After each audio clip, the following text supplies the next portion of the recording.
Someone who shouldn't have been outside my house woke me up when I had no need to be up at 7 in the morning, only 4 short hours after I got to sleep. It was a warm June morning in East Texas, humid to the point sweat formed at just the thought of going outside. It wasn't unusual for the area. Muggy, hot days were common as spring gave way to the blistering summer to come. It didn't make me excited to go outside, knowing it would leave me gross and needing another shower. But my werecat magic was telling me I had a visitor. So I got dressed in shorts and a tank, the most comfortable things I could find. Anything more would have been sweltering if I was going to be outside, and that wouldn't do. Now that he's going to mind my state of dress.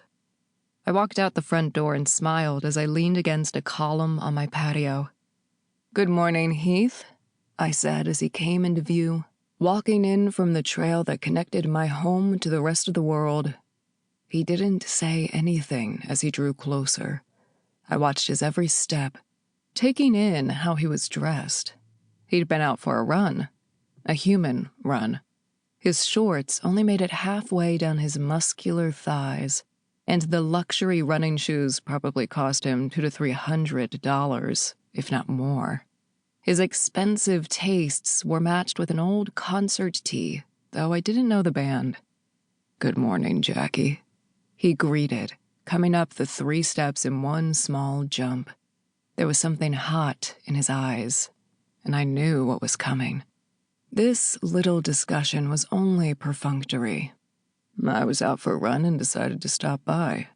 "Must have been a long run," I commented as he snaked an arm around my waist and brought our bodies together. He lived all the way in Tyler, toward the edge of my territory. If he ran it human, he was a fool.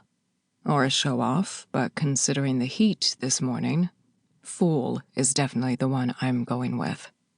Heath Everson, a werewolf alpha, living in the territory of a werecat was the most unusual setup we could have possibly come up with. Werewolves and werecats didn't get along on the best of days, and they went to war with each other during the not-so-good times. There was an ancient and bitter rivalry between the two, which infested everything, creating deep-seated hatred between the two species. It came up in everything. How werewolves and werecats lived very different lives, how they changed people using a different protocol.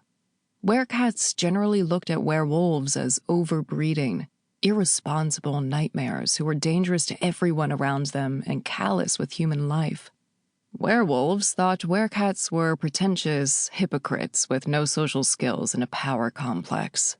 Heath and I had found something different from what our predecessors believed. We were brought together by his daughter. He'd never met me, but one day his daughter had shown up at the back door of my bar, calling on the old supernatural law which called werecats to duty. It was essentially bodyguard work, and its very existence was the solution to a particular problem from before my time when werecats and werewolves were at war. Being called to duty had driven me to lengths I hadn't realized I would go. Sent me to places I never thought I would see, such as the den of a strong pack of werewolves in the middle of a civil war, and into the life of a werewolf who just wanted to retire from a position that made being a father hard. At the time, I was certain neither of us ever expected a tenuous bond through a precocious human girl to bring us here. Carrie was his only daughter, and I could never get between them. She was something I needed in my life, and I was something she needed, and he could never get between us.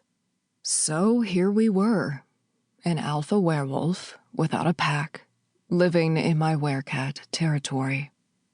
That wasn't the only social convention we were tossing to the wayside, though. His arm held me in place, and I made no move to get away. Maybe we're both fools. To keep listening to this audiobook, I've left you a link in the description so you can do it, at no cost thanks to Audible's 30-day free trial.